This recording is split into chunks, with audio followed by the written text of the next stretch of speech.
Can I leave that up there? Probably not. Hello, everybody. Proud of our guys. I want to applaud State and Coach Doran and their assistants because I thought it was a clean game.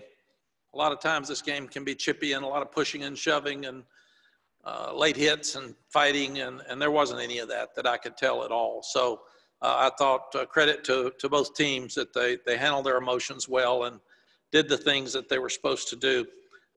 We did the things that you need to do to win ball games. In some cases that we haven't been doing. We protected the ball.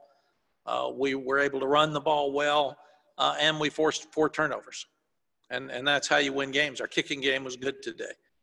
Probably the best that we've had other than the one short field goal miss. Everything else was good. But when you run the ball like that and you stop the run, you've got a chance to win every week. And I told the guys that I didn't think that obviously we played at the highest level we could at Florida State. And I told them Florida State's going to have trouble with that this week because everybody's going to brag on them. And they're going to struggle going to Louisville because Louisville's a much better team than their record. And that's what happens in this business. One game right now, in my estimation, doesn't lead to another as much as it used to. It's the team that plays the best Saturday, and all of us think we know who's going to win and all that. I picked games for 5 years, and it is really crazy. You nearly have to pick emotion. Everybody's got players. Everybody's got scholarships. And on a given day, if you mess it up or you can't run it, you can get beat. So really, really proud of our guys. Our running backs are 2 of the best in the country. I thought our offensive line was dominant today. And when that happens, your protection's good. Sam made some outstanding throws. He made plays with his feet again.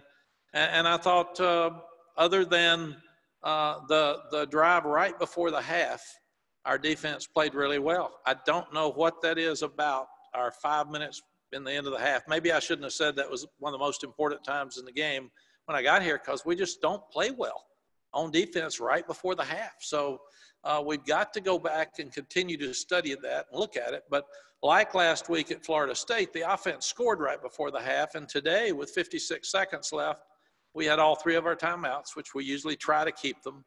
And we were able to go down and get a field goal to take it in at half. And then coming back out the second half, I thought the first series we make a first down, and then we come back and they stop us. But then we get a batted ball interception that leads to points. And that pretty much put the thing in jeopardy because it put NC State behind far enough that they had to throw the ball more than they would like to.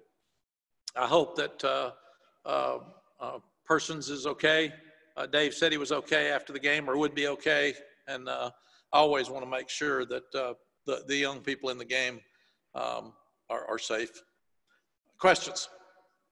All right, thanks, Coach. Just as a reminder, we will use the raise hand function. Looks like we've got already a handful in the queue. Please state your name and your media affiliation before your question. We will begin today with Bridget Condon. So Bridget, please unmute yourself and ask your question. Hey, Coach, congrats on the win. Bridget Condon with ABC 11. I know we've talked about this before, but the duo between Javonte Williams and Michael Carter, what does that mean for this program and to see them week in and week out continue to put up numbers? Last week, obviously not as much as this week, but still have those numbers. Yeah, Bridget, I said it earlier in the year, and they reinforce it every week. I think they're probably the best combination of 2 backs in the country. They're tough, they're smart, they protect the ball, they run with power, they both have patience, and really no one has tackled them on a consistent basis all year. And they, when we get them going, the rest of it works. And it's hard to stack the box and stop those 2 in the running game and then have enough people left to handle the passing game. And we left some points on the board today with them. Michael makes a long run down the corner and we have a holding call. And then De'Ame dropped the deep pass for a touchdown. So we can get better. But those 2 are playing at such a high level, Bridget, and they do it in practice every day. They're 2 outstanding young people, and they're tough and they're smart and they love to play. I absolutely love both of them. All right, let's go over to Dina King. Hey, Coach, congrats on your win. Dina King from Tar Heel Illustrated. You guys up 24-7 with the ball on the 1 yard line. You go 11 plays, 99 yards. How huge was that drive for you guys? Dana, it was huge, and you're concerned when you're back there that do you get a safety? Do you get a sack, fumble sack for a touchdown? Is there a tip ball that because you've lost all your field position? And that was a really smart thing by Tim Beck and Dave Dorn to pooch that one, because we thought at that point in the game they might go for it. And what an outstanding kick at the 1 yard line. But these guys offensively are confident enough that they said, let's go 99 yards, and that'll take over the game. And it took a lot of time off the clock, but it also was a statement and started by the offensive line and Javonte, because when you hand it off back in the end zone, there a lot of bad things can happen. And I think he got 12 yards on that play, or maybe 24, but it was a huge play to get us started. All right, let's go over to Andrew Jones. Go ahead, Andrew. Hey, Coach, you've been asking for turnovers, for turnovers all season, and you got 4 today without turning it over yourself. A couple of them were really big. How huge was it to finally be on that end of the turnover battle today? Andrew, it's obviously the way you win football games, and I kept telling them they're going to come in bunches when they come. And when we got ahead of them enough, and they had to start throwing the ball every time, that's when you get your turnovers. You get tip balls. You get sacked quarterbacks that the ball comes out. And because backs are taught well now. Their receivers and backs are carrying the ball tight, and it's hard to strip it out. But that's how you get your turnovers, and that's how we got today. And we still had maybe 2 more possible interceptions that we had our hands on that we dropped. So we have just got to continue to get better at forcing turnovers. LaDason Hollins was called on to play today. Last year he had a situation where you guys relied on him when he hadn't been playing much. Up to that point, he did pretty well. How did he play today, and how important was it that he was able to give you guys that kind of performance? It's important that he played well, and we're trying to bring Tony Grimes along. We still forget he's a senior in high school, so he played a little bit today. But Patrice yesterday said that he wasn't going to be able to play, and we had worked Day Hollins some during the week, and we want to get him more action. So I thought he did a good job today, especially with the limited amount of work that he's had. And if you lose Patrice today, you had some defensive backs opt out, and then you have lost Storm Duck for a while. So you're really getting thin back there. So guys just have to step up. Thank you. And we also played Don Chapman some at corner today. When we weren't in nickel, we played Don Chapman at corner and moved Trey Morrison back to safety. So Dre and Jay are really having to do an outstanding job of mixing and maxing and matching and make all that work. Thank you. Appreciate it. Thank you. All right. Go ahead, C.L. Brown. Yes, Mac, given, the situation coming off a loss and playing your rivals, how much of how you guys executed today resembled what you would like this team to be, just in terms of business-like and not getting too high, too low? I want them to play good, CL. That's it. And I don't care if they're high or low. They're a strange bunch in that they never are very loud. It's not a loud team.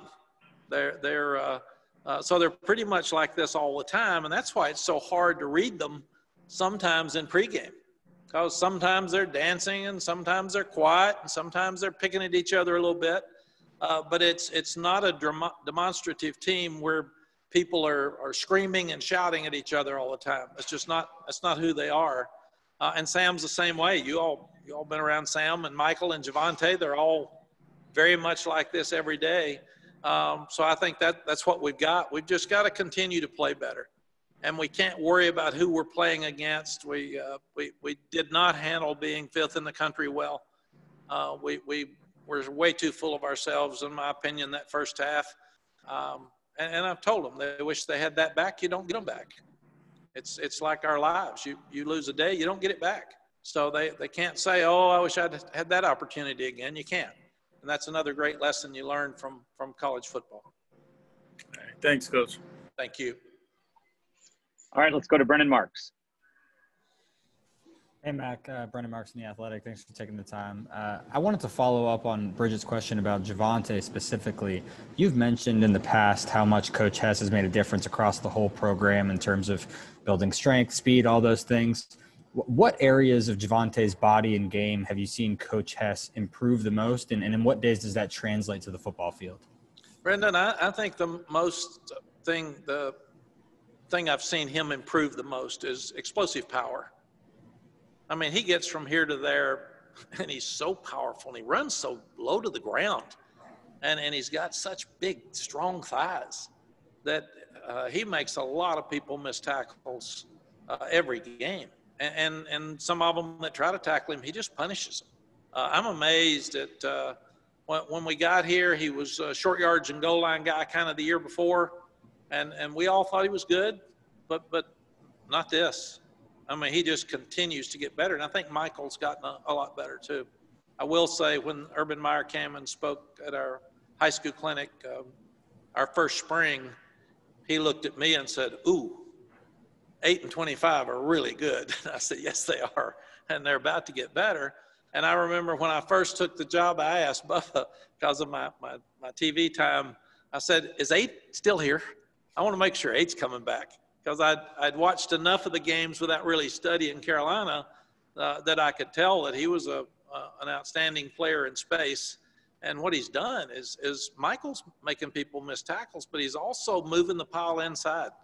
And his patience is so good. You'll see the thing look like there's nothing there, and all of a sudden he's outside and up the boundary. And they're both just really special players and better young people. Thank you. Thank you, Brendan. All right, let's go to Greg Barnes. Hey, Matt. Greg Barnes with Inside Carolina. We talk a lot about toughness in this rivalry. Curious as to your opinion on the importance of that, and how do you quantify that? How do you kind of measure that on the field? Greg, this is a tough sport, and you've got to be physical every day. And I think that's why it's so hard to win. Because this age group, it's hard for them to practice with intensity and toughness every day, and therefore it's hard to play that way every Saturday. I still can't figure it out. I still don't know why. Our minds are so complicated. It's hard to figure out why you all think, we're going to win this game, when I'm sitting here thinking they haven't seen us practice. So it's kind of crazy with the whole thing. But I was talking to Jones yesterday, and we did the interview for pregame, and I remember this from last year, but 25 of the last 28 games in this series have been won by the team that won the rushing battle. 25 of 28, so that's really, really powerful. And what, we were 326 yards rushing to 34. And I told the guys, you want to win the game, there's a good stat, man. I mean, so we come in here on Saturday afternoon, we come in here on Sunday. I'm going to look right at that stat, and I'm going to look at turnovers and tell you who won the game based on the past. And really and truly, that's what happened. It was about our running game, our defense against the run, and forcing turnovers. And that was the difference in this game and the margin. Thank you. Thank you. Okay, Isaac Shade, go ahead, Isaac. Thanks. Coach Isaac Shade from All Tar Heels for Sports Illustrated. First, I wanted to say what you were saying about your timeouts. You've been hanging out with Coach Williams too long. Hey, I wanted to ask you. That's a good thing. You stuck with Atkins after he missed the chip shot field goal early in the game, and he rewarded you with his first multi-field goal game of the season. What does it do for a young man's psyche to stick with him in a moment like that? We watch him every day, Isaac, and he's got such a powerful leg. He can kick it 60 yards, and he gets it really high. So there shouldn't be many blocked, except for the one that he missed. And he missed the first 2 at Furman last year, weirdly enough, and then made, I think, 11 in a row and was an All-American. So I'm not giving up with him with all this craziness. The two of the ones he missed before the one today were a foot to the left. And, you know, I'm such a great coach. I said, aim more to the right so we can do that. And some of the coaches said today, you want to change kickers. And I said, no, I think he'll be good. And I walked down and said, what'd you do? And he said, I went too quick. And I pulled it. Facts. So slow down, be confident, and do the things you need to do. And hopefully now this will give him the confidence to be a factor as we get in this stretch to end the season. Thanks, Coach. All right, Coach. Thanks so much for your time today. We really appreciate it. Thank you all. I'll see you on Monday.